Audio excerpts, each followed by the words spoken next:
Pessoal, chegando agora na nossa parte 6 de termodinâmica, vamos estudar a quantidade de calor sensível. Então, só faltou escrever aqui a palavra sensível, que a gente conhece que é o quimacete. Ou seja, é a energia, é a quantidade de calor que um corpinho recebe, uma certa massa recebe, e ela aquece. Lembrando que esse C representa o calor específico da substância. Calor específico. Como a gente está tratando de um gás, esse calor específico, ele depende do processo. Ou seja, uma mesma substância, ela pode ter calor específico diferente, o mesmo gás, dependendo do processo. Como assim? A gente vai estudar dois processos distintos. O isovolumétrico, na verdade, dois processos, e o isobárico. O que eu quero dizer para você é que o calor específico de um certo gás ideal, ele vai ter um valor para a transformação isovolumétrica e um valor para o isobárico. E a gente vai entender o motivo. Antes, eu quero destacar o seguinte: esse quimacete é a quantidade de calor sensível, só que em gás ela pode ser escrita de outra forma. A gente sabe que o número de mols é dado pela massa que a gente tem sobre a massa molar, que é esse M maiúsculo. Portanto, a massa do gás que a gente tem é dada pelo massa molar vezes o número de mols. A gente vai substituir essa informação, que eu vou chamar de informação 2, ou de equação 2, nessa primeira equação 1. Portanto, ao substituir 2 em 1, 2 em 1, o que a gente vai ter? Que a quantidade de calor sensível, chamada de Q, é dada por M vezes N, que é a massa molar, vezes o número de mols, calor específico vezes a variação de temperatura. A gente pode escrever isso como N, que é o número de mols, massa molar, calor específico e variação de temperatura. Aqui que eu chamo a atenção para vocês.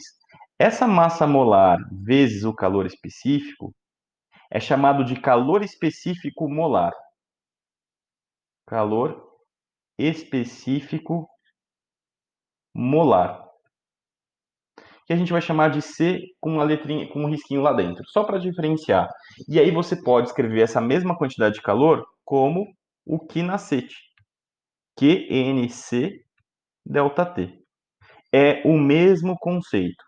Lembrando que o que a gente fez aqui é uma forma geral, desculpa, indicar que tipo de processo aconteceu para você usar o calor específico adequado.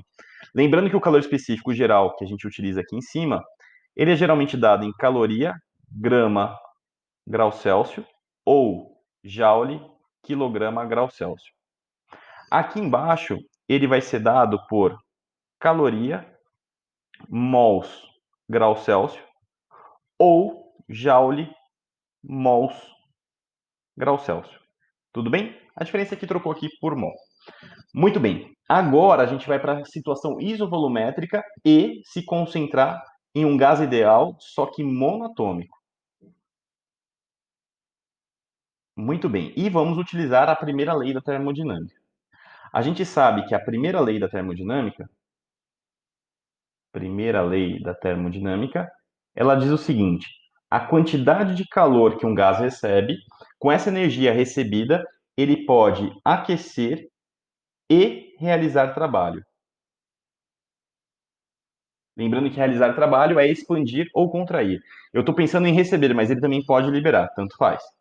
O que a gente vai fazer? Nessa transformação isovolumétrica, a gente vai dar uma certa quantidade de calor para esse gás.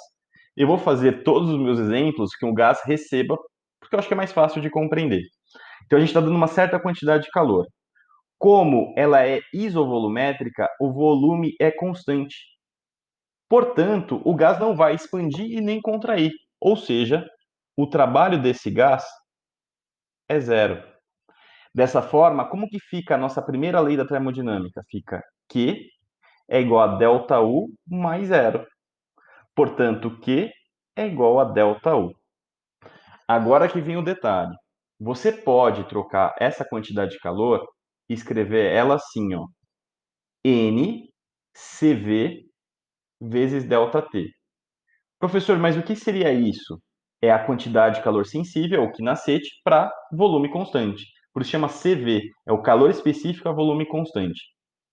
Fazendo essa troca aqui, vai ficar NCV, ΔT. ΔU é a variação de energia interna. Como é um gás ideal monatômico, eu posso escrever como 3 meios de NR ΔT. E aí a gente simplifica.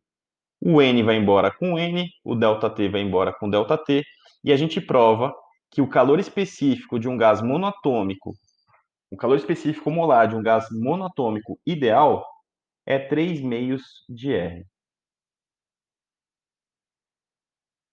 Agora a gente vai fazer o mesmo processo e vamos determinar o calor específico desse gás, o calor específico molar desse gás, só que na transformação isobárica. A gente vai fazer o mesmo processo, a gente vai aquecer do mesmo jeito, vai dar a mesma quantidade de calor, mesma não. A gente vai dar uma certa quantidade de calor, ele vai aquecer, vai ter uma certa variação de temperatura, e a gente vai verificar que o calor específico mudou de acordo com o processo.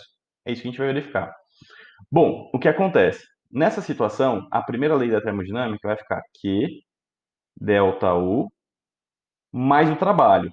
Como a transformação é isobárica, a pressão é constante, o trabalho do gás nessa situação ele é dado por P vezes ΔV, que é a variação de volume.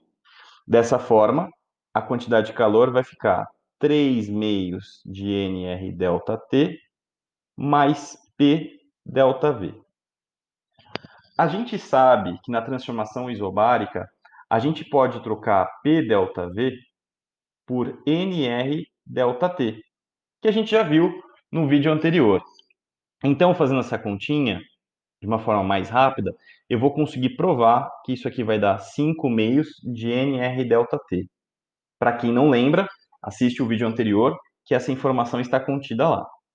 O que a gente vai fazer agora? Na transformação isobárica, da mesma forma que a gente fez na isovolumétrica, essa quantidade de calor que o gás recebeu, ela é dada por N Cp vezes ΔT.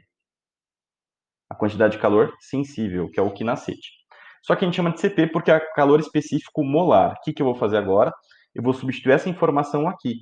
E vai ficar aqui que eu digo, é essa parte.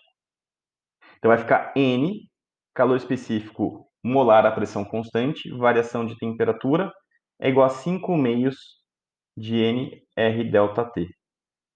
E olha o que a gente vai fazer agora. Eu vou simplificar o N, vou simplificar o ΔT, e eu provo que o calor específico à pressão constante para um gás ideal, monoatômico, é 5 meios de R. E como era de se esperar, o mesmo gás ideal monatômico, em processos diferentes, tem calor específico diferente. Você pode falar que o calor específico a uma transformação isovolumétrica, ele é menor que uma transformação isobárica. E faz sentido, né? Aqui é 3 meios, aqui é 5 meios. Tá bom? Era isso que eu queria mostrar nesse vídeo. Até o próximo, pessoal.